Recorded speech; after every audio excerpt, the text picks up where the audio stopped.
Hello there and a very good evening. You're now with me, Razi Ahmad, for TVS English News at 5, and these are the headlines. Sarawak has officially signed a Memorandum of Understanding (MOU) with the federal government to take over the Rural Air Services (RAS) in Sarawak and Sabah. The signing involved the Federal Ministry of Transport (MOT) and the Ministry of Transport Sarawak. Now, Premier of Sarawak, Datuk Patinggi Tan Sri Abang Joritun Openg, emphasized the importance of upgrading the rural air service and expanding its coverage. The MOU represents a significant step towards enhancing rural connectivity and realizing Sarawak's aspiration to establish its own boutique airline. Now, air connectivity remains crucial for connecting rural settlements, especially in the hinterland regions. The next phase involves the Sarawak government preparing to sign another MOU with Khazanah Nasional to acquire Maswings and transform it into a boutique airline.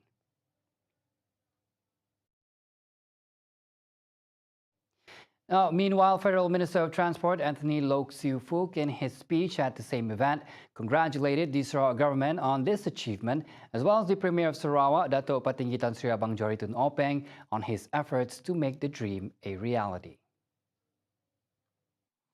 Pada masa yang sama, saya juga melihat iktizam dan komitmen tinggi beliau untuk memastikan perkhidmatan udara luar bandar diterus dan dipertingkatkan bagi membantu rakyat di kawasan pedalaman Sarawak dan Sabah untuk menikmati kemudahan ini.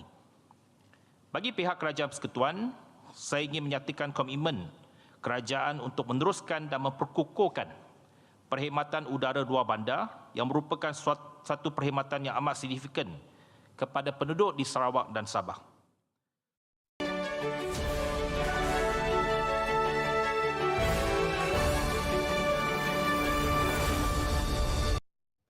As part of the momentous celebration of Sarawak's 60 years of independence, 70 parade contingents will be coming together to form a striking 60 formation.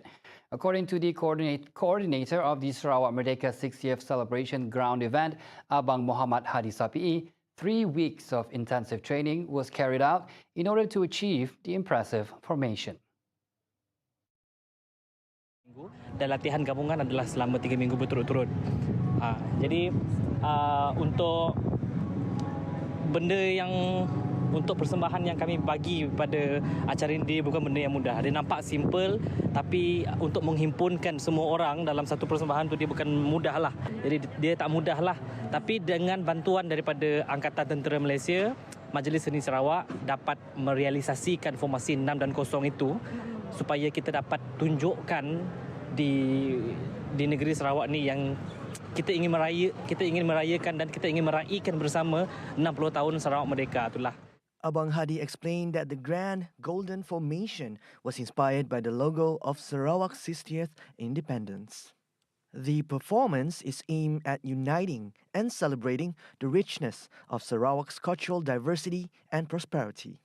Several organizations collaborated with the Sarawak's Arts Council, MSS, including the State Department of Culture and Arts, Dayak Cultural Foundation, Kuching Polytechnic, Henry Gurney School Puncak Borneo, Tun Abang Haji Openg National Secondary School, Encik Buyong National Primary School, cultural groups, MSS coaching assistants, and volunteers. Artistic gymnastics is a unique sport that seamlessly blends athleticism with artistic expression. Often overshadowed by mainstream team sports such as football or basketball, artistic gymnastics remain an underappreciated and underrated discipline. Now, artistic gymnastic coach for over 20 years, Maya Guevara Matse, said that gymnastics offers athletes a strong physical foundation, mental strength, and transferable skills that are valuable in other sports. Now, gymnastics training envelops physical fitness, body awareness, concentration, athleticism, work ethics, and aesthetic appreciation, making it beneficial for individuals seeking success and adaptability in different athletic pursuits. Not everybody knows what means artistic gymnastics. So artistic gymnastics, it's really good for kids. This is almost in the world first #1 sport. Because when kids practice start practice from gymnastic, maybe 1, 2, 3 years. Then coach always says, oh, if they are is good for gymnastic, we keep them. If not, we can send another sport, and they will be very good for another sport. So gymnastic helps for make more good flexible kids, make good coordination, make good strong character also, good discipline. And I think it helps also in school because their brain works really good after good training. And I think gymnastics works for good life. Ali Hamuda Abdullah, the only male representative from Sarawak, made a significant achievement by winning the gold medal in the men's rings event at the Sukma 2022 Games. This success highlights the potential of artistic gymnastics in Sarawak, and there is a desire to encourage more children to join the sport for its growth and development.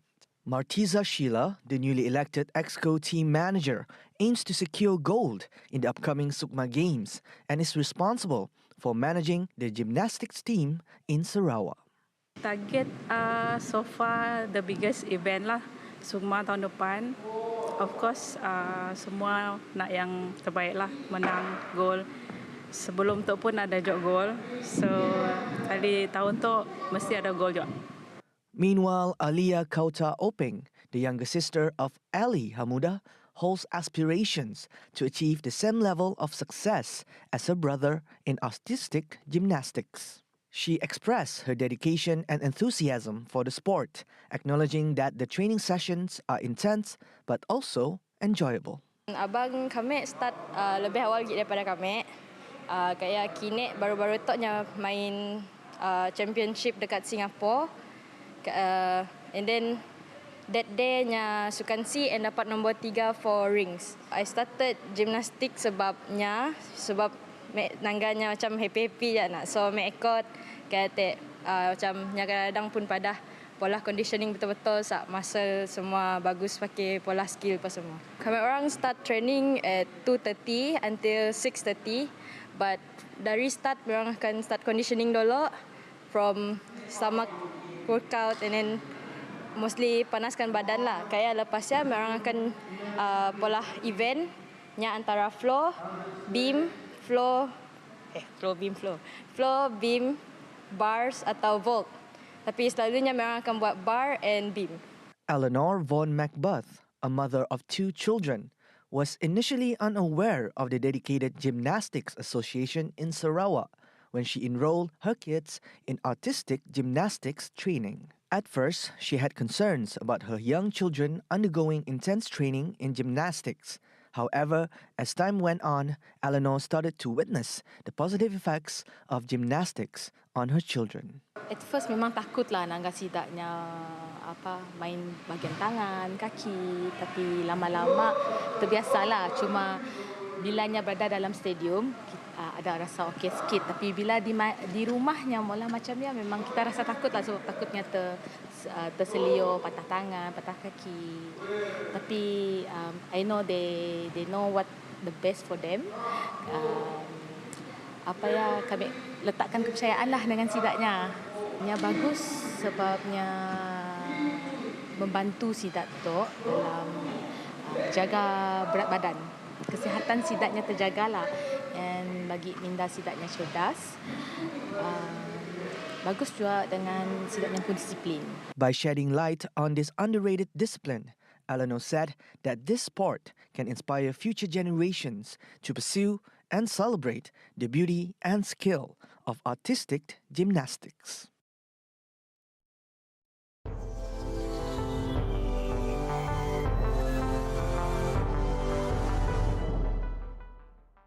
Over in world affairs, at least 2 people and an armed attacker were killed and 5 others wounded in a shooting in New Zealand's city of Auckland on Thursday, hours ahead of the opening match of the Women's Football World Cup in the city. Prime Minister Chris Hipkins said the football tournament would proceed as planned, adding the shooting appeared to be the actions of an individual and that police were not seeking anyone else in relation to the incident. The assessment from officials is that there is no national security risk. There is no change to New Zealand's national security threat level. This is the information that we're able to share so far. The offender was armed with a pump-action shotgun. He moved through the building site, discharging the firearm as he went. Upon reaching the upper levels of the building, the man contained himself in an elevator. Shots were fired and he was located a short time later. Police Commissioner Andrew Costa said at a news conference that an officer had been injured in the shooting, as well as 4 members of the public. The gunman has not been formally identified, but is believed to be a 24-year-old male who was employed at the construction site where the shooting occurred. The gunman was the subject of a sentence of home detention, but had an exemption to work at the site. Football teams from New Zealand, Norway, Italy, the US, Vietnam, and Portugal were known to be in the city when the shooting occurred. The shooting took place near the Norwegian team hotel in downtown Auckland, and several players took to social media to report they were safe. Several streets in Auckland were cordoned off, all ferry services into the city were cancelled, and buses were asked to detour some areas of the city. Gun violence is rare in New Zealand, which tightened its guns laws after a gunman killed 51 Muslim worshippers in Christchurch in 2019, in the country's worst peacetime mass shooting. The government has banned all military-style semi-automatics and other deadly guns.